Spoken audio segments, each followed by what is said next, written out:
हर 3 घंटे के बाद मुझे आतंकवादी और पाकिस्तानी कह देते हैं। अच्छा, हम कहते हैं भाई हमको भेजना है तो पाकिस्तान का है भेजोगे, हम तो अरब भेजो, जहां से 1400 वर्ष पहले हम आए हैं, हमको वहीं बुक कर दो। शायरी के मतलब गलत निकालते हैं, वो समझ नहीं पाते हैं उसको। हम अपनी आने वाली नस्ल को अच्छे संस्कार दे नहीं पाए, चाहे वो हिंदू हो, चाहे मुसलमान हो, चाहे सिख हो, चाहे कोई भी हो, चाहे अपर कास्ट हो, चाहे लोअर कास्ट हो, चाहे कोई भी हो, बैकवर्ड हो।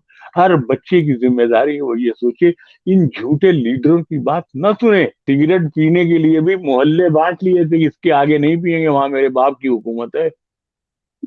उर्दू वाले कहते भाई इसको हम किताब को कैसे इनाम दे सकते हैं, ये तो हिंदी में लिखी हुई है। तो जी। हम कंट्रोवर्शियल के कंट्रोवर्शियल ही रह गए। कौन सा शहर आपके दिल के सबसे ज्यादा नजदीक है, लखनऊ, रायबरेली या कोलकाता या नहीं, कलकत्ता कहूँ? कलकत्ता। कलकत्ता। तो हमारे जो बंगाली दोस्त थे वो हमको अक्सर हूट कर देते, कहते थे राणा साहब, जब आपका उर्दू कविता कोठे से उतर रहा था तो हमारा बंगला साहित्य अंग्रेजों से पंजे लड़ा रहा था। तो इस किस्से को हमने यूं बांधा कि आरजू के पांव में जंजीर डाली थी, किसी की आरजू के पांव में जंजीर डाली थी, किसी की ऊन की तीली में फंदा छोड़ आए, किसी की ऊन की तीली में फंदा छोड़ आए हैं। जी। अब उसमें जैसे एक शेर है कि कल एक अमरूद वाले से ये कहना पड़ गया हमको, जहां से आए हैं इस फल की बगिया छोड़ आए हैं। हम्म। वह हैरत से हमें तकता रहा, कुछ देर फिर बोला, वो संगम का इलाका छूट गया या छोड़ आए हैं। तो इस तरह के जो वाकयात थे, जो किस्से थे, जी। आ, जी। वो खत वो खत जिस पर तेरे होठों ने अपना नाम लिखा था, तेरे काढ़े हुए तकिए पे रखा छोड़ आए। वो खत जिस पर तेरे होठों ने अपना नाम लिखा था, तेरे काढ़े हुए तकिए पे रखा छोड़ आए हैं। गए वक्तों की एल्बम देखने बैठे, मालूम है निकाह यहाँ हुआ और वहां गए काम ढूंढने, नौकरी ढूंढने, या वहीं रह गए, वहीं शादी कर ली। यहाँ मालूम हुआ कि वो उनकी जो वो बीवी है, वो उनके यहाँ बच्चा भी हुआ तब। लेकिन खत्म कहानी। कहानी, अब उसको जी। शेर में बांधना मुश्किल काम था। मैंने शेर कहा कि गए वक्तों की एल्बम देखने बैठे तो याद आया, गए वक्तों की एल्बम देखने बैठे तो याद आया, हम एक चेहरे में अपना नाक नक्शा छोड़ आए हैं। अब वहां 70-80 बरस के जब वो हो गए, जब बूढ़े हो गए, तो उनको हर आदमी को अपने जुर्म याद आते हैं, अपने गुनाह याद आते हैं, अपनी गलती याद आती, अपनी भूल याद आती है, अपनी वो खोई हुई छूटी हुई जमीन याद आती है जिसे छोड़ के जो चले जाते हैं, जैसे हिंदुस्तान। बिल्कुल। मैं आपकी राइटिंग्स में बहुत एक अफसोस भी देखती हूँ हिंदुस्तान के विभाजन का। न सिर्फ हिंदुस्तान पाकिस्तान बल्कि बांग्लादेश की तरफ भी मैंने देखा। जैसे इसमें भी है, मीर आके लौट गया में भी जी। आपने कई जगह इसको लेकर अपनी भावनाएं व्यक्त की हैं। जी। तो नहीं, असल में देखिए, अभी हमारे जो जीवनी का दूसरा हिस्सा आ रहा है उसमें हमने मुहाजिरनामे पर पूरा लिखा है। जी। तो उसमें हमने ये लिखा है कि असल में जो ये जो हिजरत का, माइग्रेशन का जी। जो गम है, जी। वो जो हिंदुस्तान से मुसलमान गए हैं उनका गम कम है, हम्म। क्योंकि वो अपनी मर्जी से गए। जी। उनको शौक था कि दौलत कमाएंगे, एक जादू था, वो यहाँ से चले गए। जी। लेकिन वहां से जो आए, चाहे हिंदू आए हों, चाहे सिख आए हों, वो वहां से उनको मजबूरी में वहां से आना पड़ा। वो जी। वहां सब कुछ छोड़ करके उनको आना पड़ा, उनको वहां से निकलना पड़ा। तो उनका हम्म। दुख ज्यादा बड़ा है। तो आप हम्म। जैसे आमतौर से लोग समझते हैं मुहाजिर नामा का मीन है, वो मतलब है कि हिंदुस्तान से जो पाकिस्तान गए, नहीं, जो पाकिस्तान से हिंदुस्तान आए हैं उनका भी गम है। उस जी। लड़की का गम भी है जो दहलीज पार करके दूसरे के घर जाती है। उस चिड़िया का गम भी है जो अपना घोंसला छोड़कर दूसरा नया घोंसला जिसको बनाना पड़ता है। तो उस धान के पौधे का गम भी है जिसको एक खेत से उखाड़ कर दूसरे में रोपा जाता है। तो महाजिनवा not only an story of Muslims जो यहाँ इंडिया से पाकिस्तान के, नहीं, जो पाकिस्तान से जो सिख और हिंदू यहाँ है उनके दुख भी उसमें है कि कभी हम कभी लाहौर से हम वो क्या नजारा छोड़े, मतलब उसमें अगर आप पढ़े तो सब तरह के शेर ऐसे आते हैं। तो जैसे अब उसमें हमने एक जगह हमने कहा है कि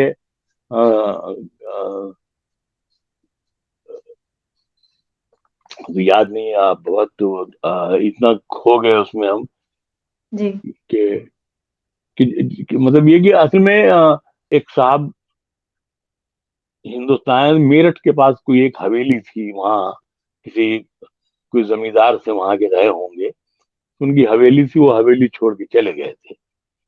अब आखिरी दिनों में जब वो 70-75 साल के हो गए तब उनको उनका जी चाहा वो हिंदुस्तान आए। वो हिंदुस्तान आए तो लोगों से कहा कि वो उस हवेली पर कोई जाट खानदान था, उसका कब्जा था, उसने खरीद ली थी, वो उसमें रहता था। तो इन्होंने लोगों से कहा कि हम वो जैसा हवेली देखना चाहते हैं। खैर उनको ले जाया गया, उनसे जो जाट उनका जो रहते थे उनसे कहा गया कि ये हवेली देखना चाहते हैं। तो खैर उन लोगों ने बहुत मोहब्बत से बुलाया, कहा कि आप कल आइएगा, खाना खाइएगा हमारे साथ। तो वो गए, उन्होंने वो हवेली देखा, उन्होंने जो 70-75 वर्ष के बूढ़े अपना रोते रहे, देखते रहे, ये करते रहे। हवेली बहुत बड़ी थी, जो जाट फैमिली थी उतनी मजबूत नहीं होगी कि हवेली को हवेली बना दे, वो घर की तरह इस्तेमाल कर रही थी। तो कुछ कहीं कहीं से जो लखौरी, जो पुराने जमाने के, या आपने तो शायद बेटे लखौरी देखी भी नहीं होंगी, दो हथेलियों को दो जोड़ दीजिए, ऐसी चपटी चपटी लखौरियां होती थी। तो कहीं कहीं से खंभों से लखौरियां निकल पड़ी थी ईंटें। तो खैर वो वहां रहे, घूमे फिरे। चलते वक्त उन्होंने कहा कि अगर आप इजाजत दें तो हम एक लखौरी ईंट हम इस खंभे की ले जाएं। तो उन लोगों ने पूछा क्यों? कह रहे हैं जब हम यहाँ रहते थे, हम छोटे से थे, तो जब हम खुश होते थे तो इसी खंभे से लिपट के नाचते थे, जब रोते थे तो इसी खंभे से लिपट करके खूब रोते थे। तो इस खंभे में मेरे अब बचपन के आंसू पोशीदा है, छुपे हुए हैं। तो एक ईंट हमको आप दे दीजिए, मैं आपसे भीख की तरह मांग रहा हूँ। अरे उन लोगों ने कहा नहीं नहीं बाबा, आप मेरे बाबा हैं, कैसी बात कर रहे हैं, आप ले लीजिए। वो साहब वो ईंट लेके गए और उन्होंने अपने घर के ड्राइंग रूम में, जो 2 करोड़ 1.5 करोड़ का ड्राइंग रूम होगा, वहां रख दिया। उनके लड़के आग बगोला कि साहब ये क्या तमाशा है, घर में आपने ला करके जैसे मूर्ति रख दी है, वहां उन्होंने लखौरी ईंट ला के रख दी, अब्बा ने सठिया गए हैं। तो उनकी माँ ने समझाया कि नहीं नहीं बेटा, देखो अब बूढ़े हैं, इनको अब ऐसा मत बोलो, बुरी बात है। तो लेकिन वो ईंट वही ड्राइंग रूम में रखी रही, अपना वो रखे रही। अब उनके दोस्त वाला आज तो दिखाते हैं कि देखो ये है हिंदुस्तान की ईंट, ये है मेरा हिंदुस्तान। तो कुछ दिनों बाद, 2-4-6 महीने बाद वो मरने के करीब आ गए, तो उनका दम नहीं निकल रहा था। सब घर वाले उनको घेरे खड़े हुए थे, कहिए कहिए, कुछ कुछ ख्वाहिश है, कुछ चाहिए, कुछ कहना चाहते हैं, अब्बा आप बोलिए, बाबा बोलिए, जो भी। उनका दम नहीं, वो तकलीफ में थे। तो उनकी बीवी आहिस्ता से आई, कह लेंगी आप हमको तो बता दीजिए, हमने तो आपका मेहर भी माफ कर दिया है, आप पर कुछ भी नहीं बोझ है, आप बताइए। कहने लगे हमारी कब्र में हमारे साथ इस लखौरी ईंट को दफन कर देना तो हम समझेंगे हम हिंदुस्तान में दफन है। आप कैसे कहते हैं कि हिंदुस्तान से हम मोहब्बत नहीं करते हैं? कैसे कहते हैं कि जो पाकिस्तान चले गए उनको हिंदुस्तान याद नहीं है? आप उन्हें मुहाजिर न कहें, आप वो हिंदुस्तानी आज भी हैं। लेकिन यही है कि अब वो, अब तो सियासत और बुरी आ गई है। अब तो जाहिर सी बात है, हर 3 घंटे के बाद मुझे आतंकवादी और पाकिस्तानी कह देते हैं। अच्छा, हम कहते हैं भाई हमको भेजना है तो पाकिस्तान का है भेजोगे?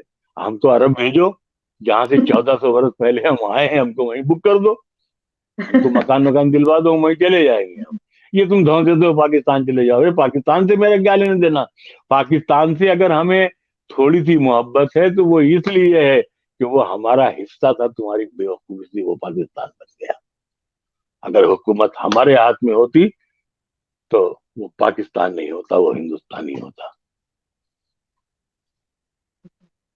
मैं एक चीज एक मैं जो मेरी ऑब्जर्वेशन है आपकी सारी ही लेखन में, हर चीज जी को बहुत बारीकी से आपने ऑब्जर्व तो किया ही है। शायर करते हैं, ना ऑब्जर्व करें तो फिर शायरी कैसी।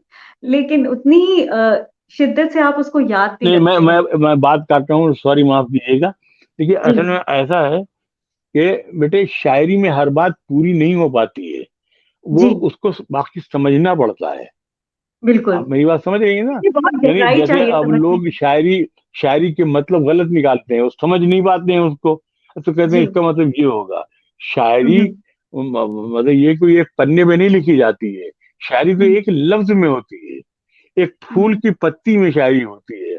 एक कभी हुँ, कभी आप देखें कि केले के खूबसूरत पत्ते पर जो ओस की एक बूंद होती है, वो खुदा की शायरी है, जिसे हम उसके ओस की बूंद कह के यूं हाथ मारते हैं और बह जाती है। तो शायरी जो है उसके लिए कभी किताब की जरूरत नहीं होती है, दो लफ्ज मिलते हैं वो शायरी हो जाती है। जैसे दो होंठ मिलते हैं और एक कहानी बन जाती है। तो अब जी, उसमें शायरी समझने वाले लोग कम रह गए हैं। वो हुँ, हम अच्छी बात कहते हैं, हम उसको समझेंगे नहीं, तो उसको दुश्वार काम है शायरी को समझना। बिल्कुल। तो ये जो एक आप जैसे आपने कहा कि समझने वाले लोग कम रह गए हैं। ये बदलाव जब आप लखनऊ पहुँचे, जहाँ से कि कहाँ ट्रांसपोर्टर के बिज़नेस वाली फैमिली और जी का बेटा और शायर बन गया। जी मुशायरों में जाते-जाते लखनऊ के अदब देखते-देखते और आज के जी। ज़माने में अब जो एक बदलाव है, ये बदलाव आपने पूरा देखा है। तो कैसा लगता है आपको जो आज के ज़माने में अब लोग उस तरह से ना शायरी समझ पाते हैं, ना वैसा अदब रहा है? नहीं, असल में उसकी वजह शायद ये है कि हम अपनी आने वाली नस्ल को अच्छे जी, संस्कार दे नहीं पाए। हम अपने आप को मशहूर करने में, मकबूल करने में, मोहतरम करने में, या राजपाट और सत्ता हासिल करने में इतने मसरूफ रहे कि हम अपने बच्चों को तहजीब सिखा नहीं पाए। हम अपने बच्चों को ये बता नहीं पाए कि बड़ों के पैर भी छुए जाते हैं, बड़ों की बुरी बात भी सुन ली जाती है, छोटों से भी मोहब्बत की जाती है, सलाम बड़े ही को नहीं किया जाता है, सलाम छोटे को भी किया जाता है कि बड़ा होकर वो भी अपने छोटे को सलाम करे, और इस तरह से सलाम होते रहे। तो जी, ये हमारा मतलब शायरी सिर्फ हुस्न और इश्क बयान करने का नाम नहीं है। शायरी बिल्कुल। सिर्फ इसके लिए नहीं है कि आप अपनी महबूबा की जुल्फों के बारे में, मैंने आपको किस्सा सुनाया भी था कि जी, जुल्फों वाला। तो चलिए, अब जी, आप बहुत बोझल हो गया बहुत।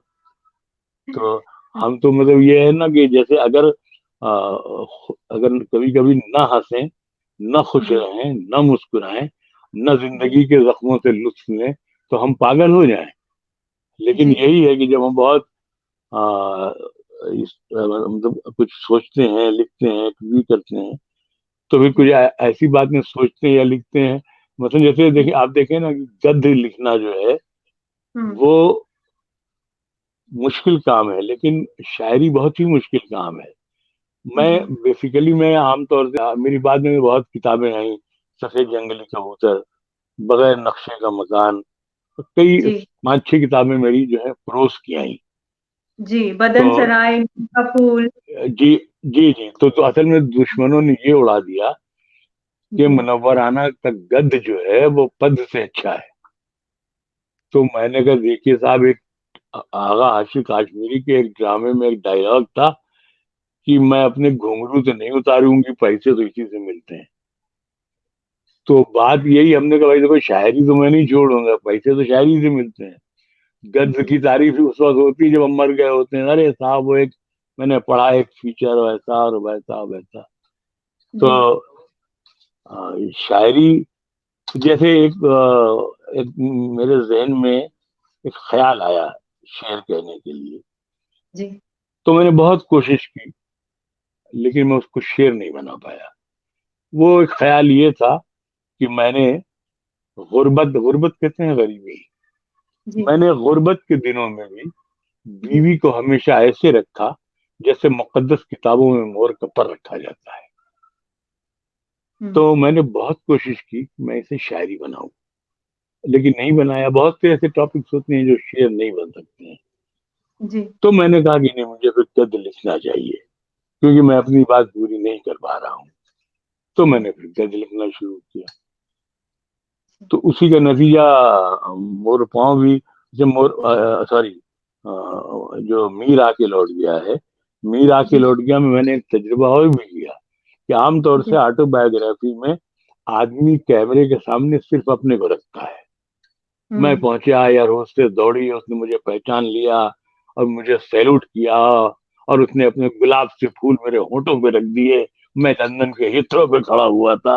ये उर्दू के जो इस किस्म के जो बहुत से बेवकूफ किस्म के जो राइटर हैं, उन्होंने ऐसे लिखा ऑटोबायोग्राफी, लंदन का जी सफर और ये और वो। लेकिन जी मैंने कोशिश ये की, मीर आके लौट गया मैं, कि मेरे जमाने के वो बड़े लोग भी दिखाई दें जो मुझसे बहुत बड़े हैं, जिनको मैं जब जी देखने के लिए गर्दन उठाता हूँ तो मेरे सर जी की टोपी गिर जाती है। तो इसीलिए जी आप देखेंगे उसमें फैज भी हैं, फराग भी हैं, नीरज भी हैं, बहुत लोग हैं। मतलब पूरी एक लॉट, मतलब हम ये कहते हैं कि सिर्फ एक बादशाह पर नहीं लिखा जा सकता है, एक संत पे भी लिखा जा सकता है। हम तो ये जानते हैं कि अगर हम एक मोची पर अगर एक पन्ना लिख दें जो हमें जूता सीख टाँकना सिखा रहा है, तो ये हमारा कमाल हुआ, और ये साहित्य की सेवा हुई। जी। किसी राजा मैंने पे लिख देना, किसी वजीर पे लिख देना, ये कमाल नहीं है, ये तो बच्चे भी लिख देते हैं। जी जी मैंने देखा आपने बहुत डिटेल में मतलब आस पड़ोस मोहल्लेदारी और रिश्तेदारी सभी की नजाकत पे आपने लिखा है कि कैसे अगर कोई बुजुर्ग आ जाए तो जो वैसे लोग जो बदमाश किस्म के लड़के भी अगर होते थे तो वो भी इधर उधर हो जाते थे। इतना लिहाज होता था यस उस यस। जमाने आपने नहीं, वो बहुत मतलब आप थोड़ी देर के लिए, आप बहुत जी छोटी हैं मुझसे, आपसे बड़ी बड़ी जी तो मेरी बिटिया हो गई हैं सब। तो जी लेकिन थोड़ी देर के लिए कभी आप आंख बंद करके सोचिएगा कि हमारा जी हिंदुस्तान कैसा था। यानी जी जो अल्लामा इकबाल ने कहा था कि सारे जहां से अच्छा हिंदुस्तान हमारा, इस एक लाइन का जवाब दुनिया के किसी भी कंट्री की तारीफ में किसी शायर ने नहीं कहा है। जो अल्लामा इकबाल ने सिर्फ एक लाइन में, कि सारे जहां से अच्छा हिंदुस्तान हमारा, यानी ये वो लाइन है कि जब चांद पर जब पहुंचा, जब स्पेस पर जब पहुंचा राकेश शर्मा, और वहां जब इंदिरा गांधी ने पूछा कि तुम्हें वहां कैसा महसूस हो रहा है, तो उसने कहा कि मैडम, सारे जहां से अच्छा हिंदुस्तान हमारा। तो कहने का मतलब ये है कि हमारा हिंदुस्तान कितना खूबसूरत था, कितना जी खूबसूरत है, कितना खूबसूरत इसे रहना चाहिए, ये सोचना हमारा काम नहीं है। हमारे बाद की आने वाली उन नस्लों का है, जो हमारे बच्चे हैं, चाहे वो हिंदू हो, चाहे मुसलमान हो, चाहे सिख हो, चाहे कोई भी हो, चाहे अपर कास्ट हो, चाहे लोअर कास्ट हो, चाहे कोई भी हो, बैकवर्ड हो। हर बच्चे की जिम्मेदारी है वो ये सोचे, इन झूठे लीडरों की बात न सुने, या सिर्फ तस्वीर उठा के अपने हिंदुस्तान को देखे। सिर्फ गौर से एक बार मिसरा गालिब का, इकबाल का पढ़ ले कि सारे जहां से अच्छा हिंदुस्तान हमारा। आप पास्ट को काफी मिस करते हैं ये देखा मैंने जी। जितनी भी नहीं पुरानी देखिए, असल में कुछ जी चीजें याद करने की रह जाती हैं। जी आपके मम्मी पापा हैं माशाल्लाह अभी? जी पापा नहीं रहे अम, चलिए, मम्मी को आप मेरा आदाब कहिएगा, जी और आप सोचिए कि आप अपने पापा को कैसे याद करती होंगी, कितना मिस करती होंगी। तो आप ये सोचिए कि तो पास्ट जो है वो आपका मिस किया हुआ बाप है। जी पास्ट खोई हुई माँ है जो मेले में कहीं खो गई है। आप उसको कैसे भूल सकते हैं? हम्म जो शख्स अपने पास्ट को भूल जाता है, उसका फ्यूचर अच्छा नहीं होता है। जी क्योंकि जब आप पास्ट को याद रखती हैं, तो आपका फ्यूचर जो है वो बहुत ही रोशन और ताबनाक होता है। यहाँ जहाँ आप जी पास्ट को भूलती हैं, आप अपना जी फ्यूचर खराब करने की कोशिश करती हैं। बिल्कुल तो ऐसा नहीं है तो कि हमें हमें हमें जहाज पे उड़ना अच्छा ना लगता हो, हमें मतलब जैसे यही है कि कोई ऐसा शौक नहीं जो जो जो नौजवान करते हैं। कि कोई लड़का बहुत तेज गाड़ी चलाता है तो हम हंसते हैं, जी हम कहते हैं यार जवानी में तो हम भी यही करते थे। तो ऐसा नहीं है। लेकिन ये कि पास्ट में खूबियां भी बहुत थी कि जी मतलब इस सिगरेट पीने के लिए भी मोहल्ले बांट लिए थे कि इसके आगे नहीं पिएंगे, वहां मेरे बाप की हुकूमत है, कोई भी जी शिकायत करेगा तो पिट जाएंगे। जी अब ऐसा नहीं है। अब तो मालूम होगा कि बेटे जो हैं बाप बगल में खड़े हो सिगरेट पी रहे हैं, बाप बगल जी में है और दारू हाथ में लिए खड़े हुए हैं। जी तो ये मतलब कम से कम हम ये सोचते हैं शायद हमारे बाद ये जायज हो जाए, लेकिन जब तक हम जिंदा हैं हमारे बच्चों को ये नहीं करना चाहिए। अब जी हम अपने बच्चों से कहते हैं कि हम जब ये लाइब्रेरी देखते हैं, अब तुम्हें नहीं मालूम है बेटा, एक बात, कभी लखनऊ आना देखना, हम यही जी लाइब्रेरी में सोते हैं। मेरा शेर है कि मैं अब आंगन में सो जाता हूँ, मैं अब आंगन में सो जाता हूँ, कमरे में नहीं सोता, मेरे बच्चों को अब उतनी परेशानी नहीं होगी। तो मैं यही लाइब्रेरी में रहता हूँ, मैं जाता ही नहीं हूँ ऊपर। तो मैं कहता हूँ अपने बच्चे बच्चियों से कि देखो जब तक हम जिंदा हैं ये एक जी लाइब्रेरी है, जिस दिन हम नहीं रहेंगे ये एक ऐसा कमरा कहलाएगा जिसमें पापा का कबाड़ भरा हुआ है। तो हमने कहा लेकिन ये कबाड़ नहीं है, जब तुम यहाँ आओगी तो तुमको अपने पापा के साथ साथ पूरा हिंदुस्तान याद आएगा। तुमको सब याद आएंगे, गालिब, मीर, तुलसी, कबीर, महादेवी वर्मा, नीरज, फराक, फैज, सब याद आएंगे। तो यहाँ तुम्हें आना चाहिए। ये कमरा नहीं है, ये तुम्हारा हिंदुस्तान है। तुम यहाँ वो हिंदुस्तान जिसमें कोई आतंकवादी नहीं होता है, वह हिंदुस्तान जिसमें कोई खालिस्तानी नहीं होता है, सिर्फ हिंदुस्तानी होता है। तो यही है कि किताबों से मोहब्बत करें। किताबों से मोहब्बत लोग नहीं करते हैं, सब टीवी जी देखने लगे, ये देखने लगे, वो देखने लगे। तो जमाना बदल रहा है, ठीक है। हाँ टीवी हम भी देखते हैं सब, लेकिन जी हमें आपको तो अंदाजा होगा कि मुझे कितना आता है टीवी या मोबाइल कितना आता है, कि हम जब तक किसी की मदद न लें तो हम आपसे बात भी नहीं कर सकते। जी लेकिन आप ये सोचिए ना कि ठीक है, आज के जमाने में छड़ी बुरी लगती होगी लेकिन छड़ी अच्छी लगती है लेके चलना। उससे मालूम होता है कि हम बुजुर्ग हैं, हम सम्मानित हैं, हमारा व्यक्तित्व है। तो छड़ी लेके चलना अच्छा लगता है। छड़ी लेके चलने का मतलब ये नहीं है कि हम बूढ़े हो गए हैं। छड़ी लेके चलने का मतलब है कि हम शानदार लोग हैं। बिल्कुल बिल्कुल। तो जो पुरानी रवायतें खोती जा रही हैं, तो क्या उनको लेकर कोई मायूसी होती है? हाँ यकीनन यकीनन होती है। नहीं, मायूसी से ज्यादा दुख होता है कि जो हम असल में जब आप देखें ना, बहुत सीधी एक बात हम आपसे अर्ज करना चाहते हैं कि दुनिया में या खासतौर से हिंदुस्तान में या कहीं भी गरीबी क्यों बढ़ी जा रही है? क्योंकि आप कॉलोनी में रहने लगी हैं।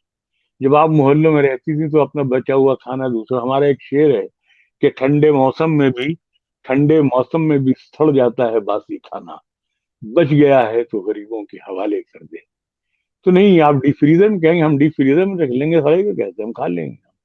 तो जब आप अपना बचा हुआ खाना खुद खाएंगे तो फिर कुत्ता क्या खाएगा, फिर गरीब क्या खाएगा? जब आप कुत्ते का हिस्सा भी खा लेंगे, आप गरीब का हिस्सा भी खा लेंगे, तो आप कैपिटलिस्ट कैसे हुए? आप दौलतमंद कैसे हुए? आप अमीर कैसे हुए? आप सरमायादार कैसे हुए? आप खुशहाल कैसे हुए? आप तो फकीर के फकीर ही रह गए ना। जी। उर्दू को लेकर आपने कई बार अपना दुःख मैं जताया है कि एक दिलचस्प बात नहीं, मैं बात तो तुम्हारी भले हम काट दें। जी, जी, हम जी, ऐसे खुशनसीब शायर हैं कि मेरी जी, पहली किताब उर्दू हिंदी में आई, गजल गाँव। दूसरी किताब हिंदी में आई, पीपल छाँव। तीसरी जी, किताब हिंदी में आई, मोर पाँव। तीन जी, किताबें लगातार हिंदी में आई। अच्छा, लतीफा ये हुआ कि हिंदी वाले कहते कि भाई इनको हम इनाम कैसे दे देंगे, भाई ये तो उर्दू के आदमी है। उर्दू वाले कहते भाई इसको हम किताब को कैसे इनाम दे सकते हैं, ये तो हिंदी में लिखी हुई है। तो जी। हम कंट्रोवर्शियल की कंट्रोवर्शियल ही रह गए। लेकिन खुदा का शुक्र है, मैं आज ये फख्र करता हूँ कि इस मुल्क हाँ, में जितना मुझसे हिंदू प्यार करता है, उसके जी, आधे भी शायद मुसलमान हमसे प्यार न करते हो। जितनी कुर्बानियां, जितनी इमदाद, जितनी जरूरतें, जितनी गवाहियां, जितने बयानात हिंदुओं ने मेरी मोहब्बत में दिए हैं, उतने मुसलमान कभी नहीं देंगे। मैं उनका शुक्रगुजार हूँ। मेरी औलादें भी अगर लायक होंगी तो उनकी शुक्रगुजार होंगी। ये जो सब जो सियासी लोग हैं, इनसे तो हमारा कोई मतलब भी नहीं है, क्योंकि हम सियासी आदमी नहीं है। जी, तो हम तो मतलब हमारा तो शेर ही है कि लिपट जाता हूँ माँ से और मौसी मुस्कुराती है। मैं उर्दू में गजल कहता हूँ, हिंदी मुस्कुराती। जी, जी, जी। तो उर्दू, और वैसे भी आपकी शायरी में उर्दू उतनी सख्त उर्दू नहीं आपने कभी इस्तेमाल की। आम बोलचाल वाली भाषा ही आपकी शायरी में, आपके गद्य में नज़र आती है। तो लेकिन फिर भी कहीं न कहीं उर्दू को लेकर भी आपका वो एक शेर है, हर एक आवाज़ अब उर्दू को फरियादी बताती है। तो जी धीरे-धीरे जिस तरह से उर्दू गुम होती जा रही है, उसको लेकर भी कहीं एक दर्द है? देखिए, असल में जब किसी जबान की दुश्मन हुकूमत हो जाती है तो जबान मिट जाती है। जब किसी कौम की दुश्मन हुकूमत हो जाती है तो वो कौम मिट जाती है। जब किसी मुल्क की दुश्मन उसकी रियाया हो जाती है तो वो मुल्क मिट जाते हैं। इतिहास यही कहता है। अब आगे आप समझदार हैं, आप खुद फैसला कर लीजिए कि उर्दू को मिटाने में किन लोगों का हाथ है। उर्दू पाकिस्तान की जबान नहीं है, उर्दू हमारी जबान है। उर्दू हमारी तहजीब थी। हम तो पाकिस्तानियों से कहते हैं कि आप जो उर्दू बोलते हैं वो उर्दू फैब्रिकेटेड उर्दू है। असली उर्दू जबान के साथ, खूबसूरती के साथ, हुस्न के साथ तो हम बोलते हैं। लखनऊ वालों ने तो ये किया कि नमस्कार और अस्सलाम वालेकुम के जंगल से निकाल के आपको आदाब अर्ज के मैदान में लाकर खड़ा कर दिया कि आप, बजाय इसके कि आप अस्सलाम वालेकुम अपना अपनी पहचान बताएं, आप सिर्फ तो लखनऊ वाले सिर्फ आदाब करते थे, आदाब। तो ये एक तहजीबी निशानी थी। तो लखनऊ वालों ने तो लखनऊ वालों की ये खूबी रही है कि उन्होंने कभी शरीफे को शरीफा नहीं कहा। यू नो, क्योंकि शरीफे को शरीफा कहने से शरीफों की तौहीन होती है, मानी नोबल पर्सन। आप ठेले वाले से पूछेंगी कि शरीफों के क्या दाम हैं, तो वो शरीफे को जब बेचते हैं तो वो आवाज देते हैं कि सरकार खरीद लीजिए, मोहब्बत में खुला जा रहा है। तो लखनऊ वालों ने तो जबान को तहजीब बनाया। और उर्दू जब तहजीब है तो वो हमारी मीरास है, हमारी जायदाद है, हमारी मिल्कियत है। इस पर दुनिया के किसी मुल्क का हिस्सा नहीं है, चाहे वो पाकिस्तान भी हो। लेकिन लेकिन साथ-साथ ये जो मुश्किल है भाषा की, अंग्रेज़ी जिस तरह से हावी होती जा रही है, स्कूलों में बच्चे अब कोशिश होती है पेरेंट्स की कि उनको अंग्रेज़ी स्कूल में पढ़ाया जाए, अंग्रेज़ी आनी चाहिए। हिंदी, उर्दू दोनों ही भाषाएँ अब पिछड़ती चली जा रही हैं। हिंदी साहित्य भी कोई बहुत ज़्यादा उस तरह से नहीं है। हाँ, मुकाबले उर्दू के थोड़ा बेहतर है, पर ज़्यादा हावी अब ये दोनों ही भाषाएँ पिछड़ती जा रही हैं। साथ ही साथ पढ़ने का भी चलन कम होता जा रहा है, क्योंकि अब जो है टीवी है, ओटीटी प्लेटफ़ॉर्म्स हैं और भी बहुत सारे तरीके हैं एंगेज करने के इंसान को आज के वक़्त में। देखिए, ऐसा है कि आप यूं समझ लें, बहुत आसानी से आपको समझा सकते हैं हम, कि जैसे ये कहा जाता है कि उर्दू और हिंदी दो बहनें हैं। जी, अगर आप हिंदी बोलती हैं तो उर्दू आपकी मौसी हुई। जी, अगर हम उर्दू लिखते हैं तो हिंदी हमारी मौसी हुई। जी, तो जो शख्स मौसी को छोड़ देगा वो माँ को भी छोड़ देगा। जो उर्दू बोलने वाला हिंदी नहीं बोलेगा वो उर्दू को भी छोड़ देगा। जो हिंदी बोलने वाला उर्दू से मोहब्बत नहीं करेगा वो हिंदी भी छोड़ देगा। ये एक लॉजिक है। ये फलसफा है। एक कहावत है हिंदुस्तानी कि माँ मरे मौसी जिए, माँ मरे मौसी जिए। तो कम से कम ये नहीं तो ये बचे। लेकिन जब हम्म, माँ और मौसी दोनों को आप मारने पे तुले हैं तो अंग्रेजी तो कब्जा कर लेगी। ऐसी बात नहीं है। आज आज भी अगर एक आप एक बहुत एक किस्सा दिलचस्प आपको बताएं कि एक हम्म, राजाओं की महफिल थी, उसमें बड़े सब अंग्रेजों की। उसमें एक मौलाना मोहम्मद अली जौहर हुआ करते थे, जिनको जी, जो इतिहास के पन्नों पर तो महफूज है, लेकिन लोगों ने उन्हें भुला दिया क्योंकि यहाँ भुलाने की ताकत ज्यादा है। तो वो राउंड टेबल कॉन्फ्रेंस में जब गए थे हिंदुस्तान की तरफ से, तब उन्होंने उनके मर जाने के बाद डुप्लीकेट के तौर पर मोहम्मद अली जिन्ना को बुलाया गया था, इसलिए कि मोहम्मद अली जौहर मर गए थे। मोहम्मद अली जौहर जब वहां राउंड टेबल को कॉन्फ्रेंस में गए, तो उन्होंने ये उनका ये डायलॉग आज तक मशहूर है कि है मलका विक्टोरिया, मैं एक गुलाम मुल्क में वापस नहीं जाऊंगा। मैं हिंदुस्तान अब इसी सूरत में वापस जा सकता हूँ कि मेरे हाथ में आजादी का परवाना हो। अगर तुम मुझे आजादी नहीं दे सकते हो तो मुझे मौत दो, मैं यहीं मर जाना पसंद करूंगा। और वो शख्स वहीं मर गया 1936 में, और बैतुल मुकद्दस में यानी फलस्तीन में ले जाकर के दफन किया गया।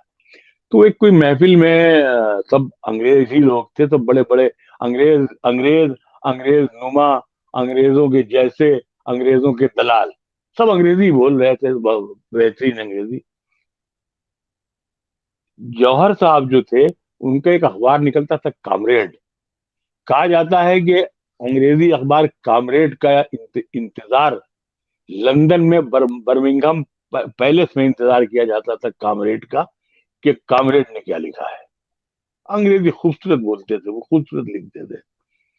तो वो किसी महफिल में उर्दू बोल रहे थे वो, तो एक कोई खातून थी, उन्होंने, मैडम कोई हिंदुस्तानी रजवाड़े की थी, उन्होंने पूछा कि मौलाना, आपको उर्दू के अलावा भी कोई जबान आती है? तो उन्होंने कहा कि जी। तो क्या आप अंग्रेजी बोल सकते हैं? कि हाँ। तो वो अंग्रेजी में बात करने लगे। थोड़ी देर बाद वो खातून शर्मिंदा होकर कहने लगी कि आपने ये अंग्रेजी सीखी कहाँ? तो उन्होंने कहा कि एक ऑक्सफोर्ड नाम का गांव है, मैंने वहीं सीख ली थी जाकर। तो कहने का मतलब ऐसा ये नहीं है कि अगर आप उर्दू बोल रहे हैं तो आपको अंग्रेजी नहीं आती होगी। ये तो आपका शौक है कि आप कौन जबान बोलते हैं। अंग्रेजी जिस तरह से आप देखें कि जब से सब लोगों ने पैंट पहनना छोड़ दिया, तब से लोगों ने पैजामा पहनना शुरू किया। मैं ठीक है, समथिंग शुड बी डिफरेंट। तो बिल्कुल ऐसे ही है। तो आप किसी भी महफिल में जाएं, अगर कोई वहां शख्स खालिस हिंदुस्तानी लिबास पहने हुए और खालिस हिंदुस्तानी जबान में बात कर रहा हो, तो वो उन अंग्रेजी वालों से भारी मालूम होगा। जो आपने मीर आके लौट गया, आपने पहला भाग लिखा, उसका दूसरा यस, भाग अब आप लिख रहे हैं। तो एक यस, चीज मैं यस। पूछना चाहती हूँ, आपने अपने जिन जिन शहरों में आपने अपना खास तौर पे अपना जीवन बिताया, उनको लेकर काफी डिटेल लिखा है, उनकी उनकी खूबियों के बारे में। तो कौन सा शहर आपके दिल के सबसे ज्यादा नजदीक है? लखनऊ, रायबरेली या कोलकाता या नहीं, कलकत्ता कहूँ? कलकत्ता। कलकत्ता। कलकत्ते से तो इतना ही इश्क है मुझे कि मैं अक्सर मजाक में कहता हूँ, और आपकी आंटी नाराज हो जाती हैं। मैं कहता हूँ कि मुझे असल में जिंदगी में बंगालन नसीब नहीं हुई, तो मैं मछली मछली से काम चलाता हूँ। तो मैं फिश का शौकीन आदमी हूँ। तो मुझे बंगाल बहुत अच्छा लगता है। और बंगाल हर तरह से, in all respect, Bengal culture, अब तो हालांकि वहां भी थोड़ी बहुत नजर लग गई जमाने की। अभी 2-3 बरस पहले, मैं बहुत दिन से मैं नहीं गया बीमारी की वजह से। कलकत्ता रोमांस का शहर है, सेक्स का शहर नहीं है। कलकत्ता मोहब्बत करने वाले वहां बहुत हैं। वहां इश्क की दास्तानें आज भी जन्म लेती हैं, जैसे पंजाब में होती थी और होती हैं। वहां इस तरह की अय्याशी की गुंजाइश नहीं है कलकत्ते में, जैसे आमतौर से होता है। कहीं वजह सुना, कहीं गाना सुना, कहीं सो गए, कहीं रो गए। ऐसा वहां नहीं होता है। लेकिन आपकी शायरी तो माँ की मोहब्बत के लिए ज्यादा मशहूर हो गई। हाँ, नहीं, असल में माँ मोहब्बत करने वाली चीज ही है। और जी। उसकी वजह भी यही है कि असल में जैसे दो एक वाकयात मैंने अभी आपको बताए भी कि जैसे जी मुझे बचपन में चलने की आदत थी, सोते में उठने में चलने लगता था, कभी कभी दरवाजा खोल के बाहर निकल जाता था। तो अच्छा, हमारे घर में पर्दे का बड़ा एहतमाम था। माँ हमारी बेचारी देहात की थी, अब तो बहुत परेशान रहती थी कि कहीं बाहर ना चला जाए, कहीं खो ना जाए, कहीं रात में पता नहीं कैसे चला जाए। तो बहुत मोहतात रहती थी। तो घर में एक कुआं भी होता था। तो अक्सर मतलब ये कि हम उठ के चलने लगते थे। तो कभी कभी हमारी मौसी जो थी वो हमें ले जाती थी गाँव। तो गाँव में घर के अंदर एक कुआं भी था। तो अब मेरी अम्मा को रातों में नींद ना आती हौलन में। तो सोचती कि ऐसा ना हो कि रात में उठे और जाकर के कुएं में गिर जाए। अब वो रात भर रायबरेली वाले कुएं के की जगह पे बैठ करके पानी से शिकायत करती रहती कि देखो हमारा लड़का डूबने न पाए। वो शायद समझती थी कि ये पानी से पानी का रिश्ता होता है। मैं तो नहीं समझ सका 70 वर्ष की उम्र में भी कि पानी से पानी का कोई रिश्ता होता होगा, लेकिन माँ का पाकीज़गी और पवित्रता से रिश्ता होता है, ये मैं समझा।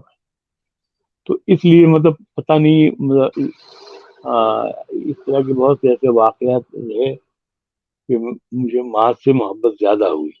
माँ से बहुत मोहब्बत हुई, उनकी परेशानियां भी देखी।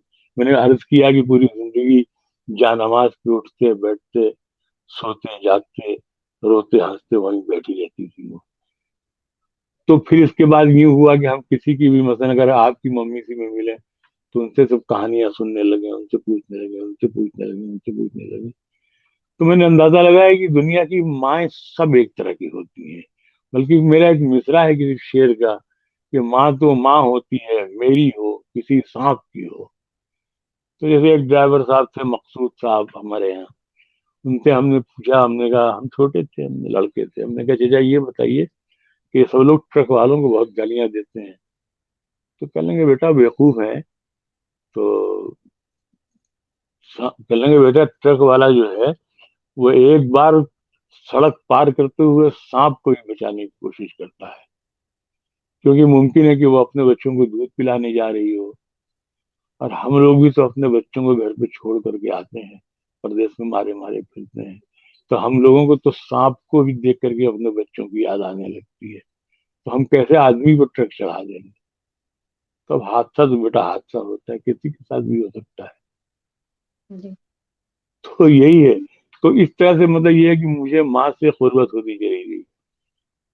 तो फिर मैंने सोचा कि नहीं, जब मैं वहाँ पढ़ता था कलकत्ते में कॉलेज में, तो हमारे जो बंगाली दोस्त थे वो हमको अक्सर हूट कर देते, कहते थे राणा साहब जब आपका उर्दू कविता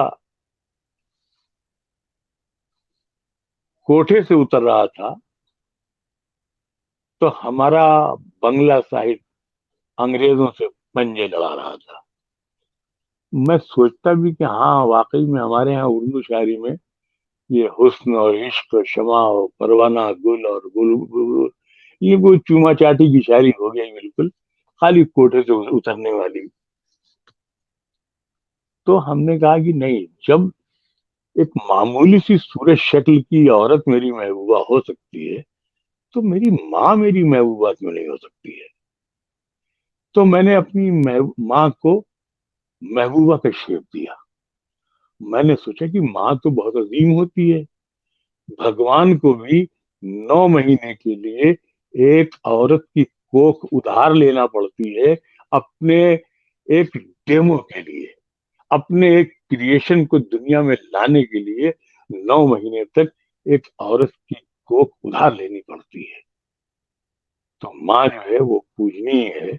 माँ से मोहब्बत की जा सकती है, माँ पर शायरी की जा सकती है। और मैंने माँ पे शेर कहना शुरू किए। लोग हंसी उड़ाते, कहते साहब गजल के माने तो महबूब से बात नहीं करना है, यहाँ माँ कैसे ले आए मुनव्वर आना। हम कहते थे कि नहीं, यहाँ जब आचार्य तुलसीदास के महबूब भगवान राम हो सकते हैं तो मेरी महबूब मेरी माँ भी हो सकती है।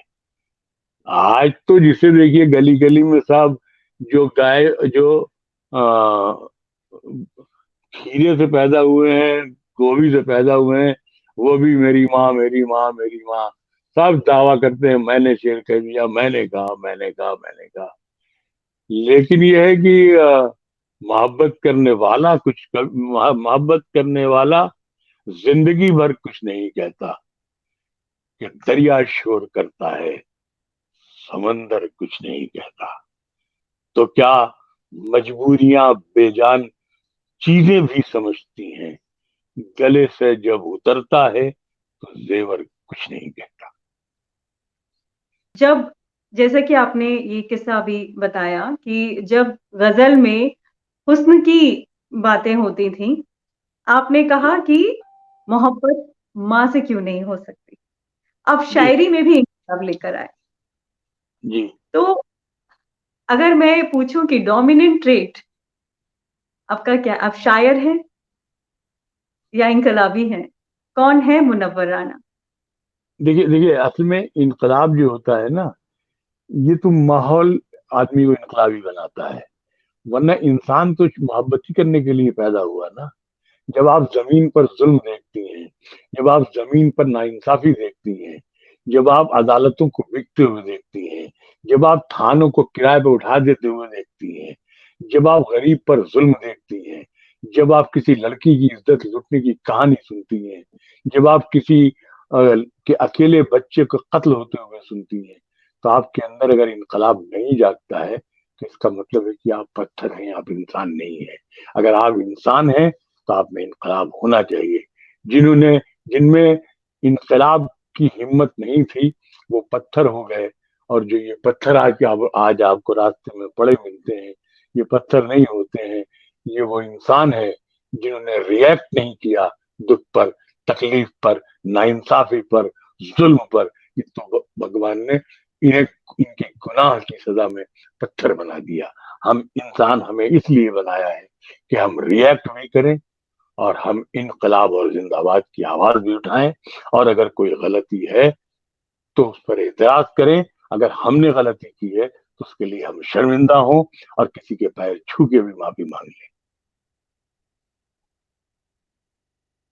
मैं अब इस बातचीत को एक अलग मोड़ पर ले जाऊंगी कि ओके। आपकी बेगम क्या ये शिकायत नहीं हाँ करती कि मैं शायर से शादी की और वो जी। मुझ पर लिखने के बजाय दुनिया की बाकी सारी चीजों पर लिखते हैं? नहीं देखिए, ऐसा है कि उन हाँ, उन टेंशन। मोहब्बत की टाइमिंग होती है ना। जो बीवी से जी मोहब्बत का वक्त है वो बीवी से की जाए, जो दुनिया से जी मोहब्बत करने का वक्त है वो दुनिया से की जाए, जो इनकलाब जी से मोहब्बत करने का वक्त है वो उसमें इनकलाब के बारे में सोचा जाए। तो ऐसा नहीं है कि आ, वो फराक साहब से किसी ने पूछा कि अगर आपको बीवी से मोहब्बत नहीं है तो ये लड़कियां के बच्चे कैसे पैदा हो गए, तो फराक साहब ने कहा बच्चे तो जानवरों के भी पैदा हो जाते हैं। तो बात ये नहीं है। ये आप कैसे कह सकते हैं कि मैं बीवी से मोहब्बत नहीं कर सकता। मैं किसी नहीं। एक बहुत ज्यादा मोहब्बत जताने वाले से, बहुत ज्यादा मोहब्बत जताने वाले से 10,000 गुना ज्यादा अपनी बीवी से मोहब्बत करता हूँ। जी मैं आपको एक किस्सा सुनाऊं, मेरी मेरा ससुराल सवाल के था दर। कि जी जी मेरा सवाल था कि एक होता है सिंगल अटेंशन उनको मिला। अक्सर शायरी तो जो जिस जमाने में आप शायरी करते थे तो तब वहाँ मोहब्बत पे शायरी ज्यादा होती थी, माशूका के लिए शायरी। जी और आपने दुनिया जी की बाकी सारी चीजों पर शायरी की। उनका जो एक इकलौता हक था वो बट गया। जी। मेरा सवाल उस लिहाज से था। नहीं नहीं, मतलब ये कि असल में आप देखें ना कि जैसे मैंने अभी बताया आपको कि वो मेरा सेंटेंस बहुत मशहूर है कि मैंने जी गुर्बत के दिनों में भी बीवी को ऐसे रखा जैसे जी मुकद्दस किताबों में मोर का पर रखा जाता है। जी तो ऐसा नहीं है कि मतलब ये है कि हमने बीवी से मोहब्बत न की हो, या दुनिया से मोहब्बत न की हो, या लोगों से मोहब्बत न की हो, ऐसी बात नहीं है। तो या जी मेरी कोई महबूबा नहीं है ये हो। जब हम्म, इंसान है तो ये सब होगा। तो जहां जी तक जैसे हमारी हमारी एक आपको किस्सा सुना है, गदर बहुत मजे की है कि हम और हमारी वाइफ, बलरामपुर ससुराल है मेरी, तो बहुत जिद कर रही थी कि चलिए, हमने कहा चलो। तो हमने रास्ते में, हम गाड़ी चला रहे थे और ये बैठी हुई थी बगल में, तो हमने कहा तुम्हें देख के गजल के हैं? तो वो कहने लगी कि नहीं, हमें देख के आप गजल क्या कहिएगा, आप तो जो शायरात हैं, कवित्रियां हैं, उन्हीं में ही गजल कहेंगे। मैंने कहा नहीं, उनकी हम तारीफ कर सकते हैं, गजल नहीं कह सकते हैं। गजल उसी से की जाती है जिससे आदमी मोहब्बत करता है, जो उसे सचमुच अच्छा लगता हो। बाकी जमाने के लिए हालो तो करना ही पड़ता है। तो मैंने गजल मैंने कही। देखिए, गजल की खुशबू कैसी होती है कि जो मेरी बेगम है, जो आपकी चची हुई, वो सामने आके खड़ी हो गई है अभी, उनको खुशबू मिल गई शायद कि आप सवाल ऐसे कर रही हैं। तो वो गजल ये थी कि वो कभी थकन के असर का पता नहीं चलता, कभी थकन के असर का पता नहीं चलता, वो साथ हो तो सफर का पता नहीं चलता। कभी थक, भाई वाह तो कीजिए, आप तो वाह भी नहीं कर रही हैं। वाह वाह, जी जी। हाँ, ये कंडीशन है इसमें भाई। जी। हाँ, कभी थकन अब के अब असर का पता नहीं अब चलता। तो सीधी दात मिल रही है वहीं से। हाँ हाँ, तो कभी थकन के असर का पता नहीं, उन्हें वो दाद नहीं देती हैं, सिर्फ वो मुंह अच्छा। फेर के खुश हो जाती हैं। हाँ, तो कभी थकन के असर का पता नहीं चलता, वो साथ हो तो सफर का पता नहीं चलता। वाह। वही हुआ कि मैं आंखों में उसकी डूब गया, वही हुआ कि मैं आंखों में उसकी डूब गया, वो कह रहा था भंवर का पता नहीं चलता। वाह वही वाह। हुआ कि मैं आंखों में उसकी डूब गया, वो कह रहा था भंवर का पता नहीं चलता, और उलझ के रह गया उलझ के रह गया सैलाब करिए दिल से, नहीं तो दीदाए तर का पता नहीं चलता। वाह वाह इतना वाह वाह। मुश्किल था थोड़ा सा। शानदार। उलझ के रह नहीं। गया सैलाब जी उलझ के रह गया सैलाब जी। करिए दिल से, नहीं तो दीदाए तर का पता नहीं चलता, और उसे भी खिड़कियां खोले जमाना बीत गया, उसे भी खिड़कियां खोले जमाना बीत गया, मुझे भी शाम सहर का पता नहीं चलता, मुझे वाह वाह। भी उसे भी खिड़कियां खोले जमाना बीत गया, मुझे भी शाम सहर का पता नहीं चलता। और ये मनसबों मनसबों का मतलब स्टेटस, ये मनसबों का इलाका है, इसलिए शायद किसी के नाम से घर का पता नहीं चलता। ये मनसबों का इलाका है, इसलिए शायद वही हुआ कि मैं आंखों में उसकी डूब गया, वो कह रहा था भंवर का पता नहीं चलता। तो ऐसा नहीं, हमने बहुत लेकिन यही है कि वो और भी गम है जमाने, बकौल फैज साहब के, कि और भी गम है जमाने में मोहब्बत के सिवा। जी। तो अब जो आपकी आने वाली किताब है, मीर आके लौट गया जी का दूसरा भाग जी जो आने वाला है, तो जी जी। उसमें हमको क्या पढ़ने को मिलेगा, थोड़ा सा अगर इसके बारे में बताएं। उसमें बहुत ही दिलचस्प किस्से हैं। तो जैसे ये एक मुहाजिर नामा को पूरा हमने डिफाइन किया है जी कि मुहाजिर नामा जो है वो बहुत मुश्किल काम था। आपको एक जी दिलचस्प बात बताएं कि मुहाजिर नामा उर्दू में, हिंदी में, गुरमुखी में भी छप गया है। जी बहुत उर्दू में भी, हिंदी में भी वाणी ने छापा है, और जी वाणी मेरी सब किताबें छापते हैं हमारे वाणी जी वाले। जी तो अच्छा, उनको भी मुझसे इश्क है कुछ, महेश्वरी को, अरुण महेश्वरी को। तो इंतजार कर रहे हैं कि तो 2-3 साल हो गए, दूसरा हिस्सा आया नहीं। अच्छा, हम उनसे ये कहते हैं कि दूसरा हिस्सा नहीं, अभी कहानी हमारी लंबी है, तीसरा हिस्सा भी आ सकता है अगर हम रह गए तो।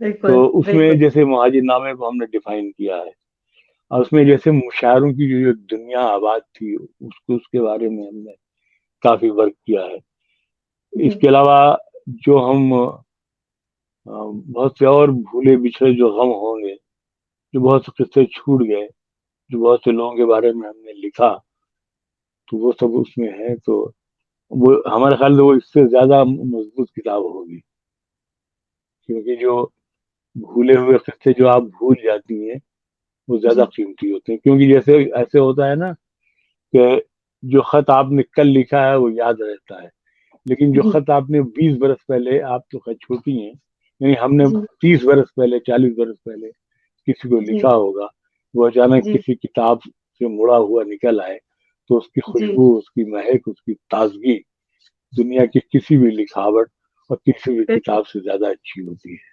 बिल्कुल बिल्कुल बिल्कुल पुराना वक्त सामने ले आती है। यस यस, बिल्कुल।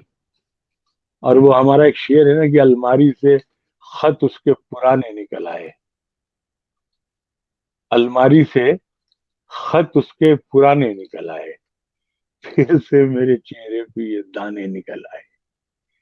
अलमारी से खत उसके पुराने निकल आए, फिर से मेरे चेहरे पे ये दाने निकल आए।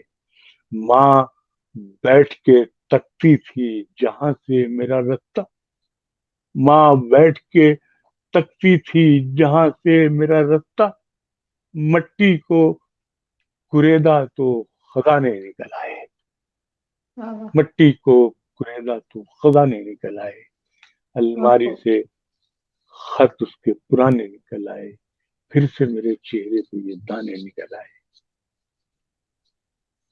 तो आपका पुरानी यादें हो या जी पुराने लोग हों, जैसे जी हमने एक पिछले दिनों एक शेर कहा था, तो ये जी शेर मैंने आपके भाई के लिए कहा था, यानी अपने जी बेटे के लिए, लेकिन ये जी आपके लिए भी है, इसलिए कि आप मेरी बेटी हैं। शेर ये है कि तुम हमें साथ में रखा करो आदत की तरह, तुम हमें साथ में रखा करो आदत की तरह, वरना हम उठ के चले जाएंगे बरकत की तरह। तो जब बुजुर्गों को आप एंटीक की तरह रखती हैं, जी तो वो ड्राइंग रूम में रहते हैं, और जब आप उसको कबाड़ समझती हैं तो किसी कोने में पड़े रहते हैं। जो चीज कोने में पड़ी रहती है वो जल्दी खत्म हो जाती है, उठा ली जाती है, फेंक दी जाती है। तो आपके जो बुजुर्ग हैं उनको आप अपनी आदत बनाइए और अपने साथ अपने ड्राइंग रूम में रखिए, क्योंकि वो आपके एंटिक हैं, वो आपका कबाड़ नहीं है। बिल्कुल बिल्कुल बहुत खूब कहा आपने। और थैंक आप हमारे बुजुर्ग हैं। और यू जी, आपकी जरूर। शायरी इस तरह से इनकलाब का परचम लहराती रहे, सबको रास्ता दिखाती रहे, एहसास कराती रहे, हमारे समाज में जो भी बातें हैं उनका, जो हमारी रवायतें हैं उनका। मुनव्वर राना साहब, आपका बहुत बहुत बहुत शुक्रिया हमारे साथ बातचीत चलिए, करने के अगर लिए। कोई गलती हो गई हो बेटे बोलने में तो माफ कीजिएगा, आप मुझसे छोटी हैं,